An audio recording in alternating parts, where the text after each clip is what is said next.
estatística e ou a gente senta aqui com calma e tenta conversar sobre isso, porque os números não são necessariamente incorretos, mas os números não falam por si. Ao contrário do colega da Secretaria Municipal de Saúde, que me antecedeu, ele disse assim, os números não falam. Os números só falam se a gente tiver como interpretá-los, se a gente tiver perguntas para fazer para esses números. E os números são malucos aqui. Como eles não falam. Melhorou tudo melhorou tanto, mas na realidade, se tudo tivesse, todos esses números somados, nós teríamos um sistema de saúde maravilhoso. Nós temos um sistema de saúde muito. Vai filmando aqui o pão, café pra mim. Nós temos um sistema de saúde que hoje é mais difícil do que ele era nos anos 90. Porque hoje nós temos um sistema de saúde mais fragmentado ainda. Nós temos um monte de OS, nós temos uma confusão danada. A gente tem um monte de secretarias de saúde, não é? Verdade. Antigamente a gente não tinha uma secretaria de saúde estruturada.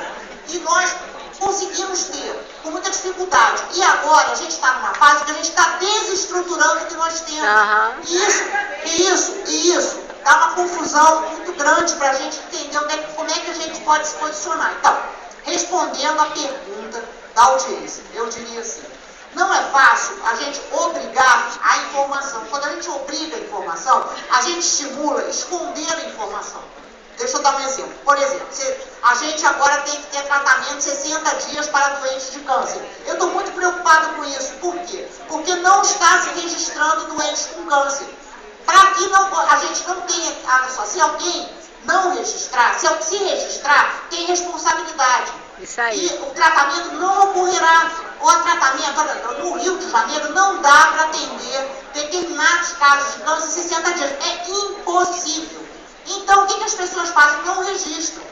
Então, quando a gente obriga a emissão do laudo, quando a gente obriga um documento dizendo que o paciente não foi atendido, isso tem que ser acompanhado, e eu vou sugerir, isso tem que ser acompanhado com medidas que sejam medidas que, de fato, não tornem esse instrumento um instrumento que prejudica o atendimento do paciente. Então, a minha sugestão é, eu penso que nas unidades de saúde a gente tem que ter um médico, um enfermeiro, um responsável, inclusive talvez uma dupla de médicos e enfermeiros, que de 4 em 4 horas informem para os familiares dos pacientes o que está se passando. Isso acontece em vários hospitais do exterior. Sempre tem um médico e enfermeiro que saem com todos os pacientes que ali estão e conversam com os familiares dos pacientes, explicando o que está se passando.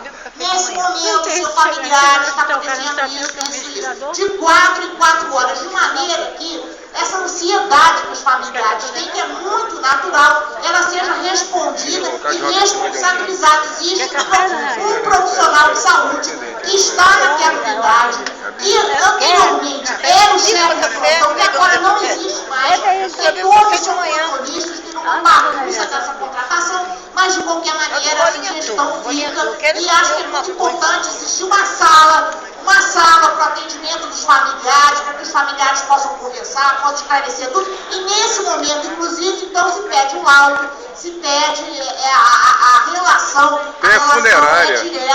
é direta da família, com o responsável designado pelas unidades. Daí, minha segunda sugestão é que haja uma reunião com as principais unidades de saúde no Rio de Janeiro. Já tem isso, as funerárias de plantão. As federais, as estaduais, as funerárias de plantão já fazem isso. Com o Ministério Público e da promotoria, com os diretores dessas unidades, com as chefias dessas unidades, que a gente tenha paciência e de alguma maneira a paciência, porque isso dá muito trabalho, essa audiência organizada dá muito trabalho, mas que eu estou, então, claro, se servir para alguma coisa, nós universidades temos que nos comprometer com esse trabalho. Eu diria também que todos aqui presentes têm que se comprometer com esse trabalho para que dê certo, para que não seja mais uma norma a não ser cumprida, ao contrário, para que essa norma ela já seja uma norma viva, que ela surja, inclusive, como resultado desse nosso trabalho coletivo.